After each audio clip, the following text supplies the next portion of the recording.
রোজাদারের ব্যাপারে বলা হয়েছে জান্নাতের মধ্যে 8টি স্তর আছে, 8টি দরজা আছে। জান্নাত কয়টি বলেন তো? 8টা জান্নাত। এর মধ্যে একটা জান্নাতের নাম হলো রাইহান। এই জান্নাতের নাম কি? রাইয়ান। এই রাইয়ান নামক জান্নাতটা রোজাদারদের জন্য আল্লাহ নির্ধারিত করে দিয়েছেন। আল্লাহ রাসূল বলেন, ফিল জান্নাতি সামানিয়াতু আবওয়াব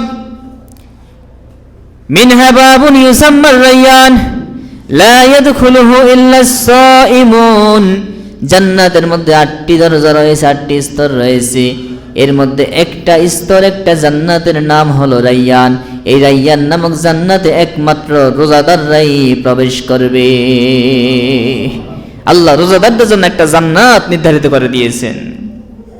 এই জন্য সম্মানিত হাজরিন, রোজা আল্লাহর পক্ষ থেকে ফরজ ইবাদত এবং বড় নিয়ামত, আমাদের জন্য জান্নাত অর্জনের এক বড় মাধ্যম। আল্লাহর পক্ষ থেকে আল্লাহর নিজ হাতে প্রতিদান পাওয়ার, পুরস্কার পাওয়ার এক বড় মাধ্যম। এই জন্য আমাদের সামনে রোজা আসতেছে, আমরা রোজা রাখবো। আমাদের যুবক সন্তানদেরকে, আমাদের ছেলে মেয়ে, ভাই বোন, আত্মীয় স্বজন সবাইকে রোজা রাখার প্রতি উদ্বুদ্ধ করবে। এটা আল্লাহর বিধান, ফরজ বিধান। এই ফরজ বিধানকে আমাদের সম্মান করতে হবে।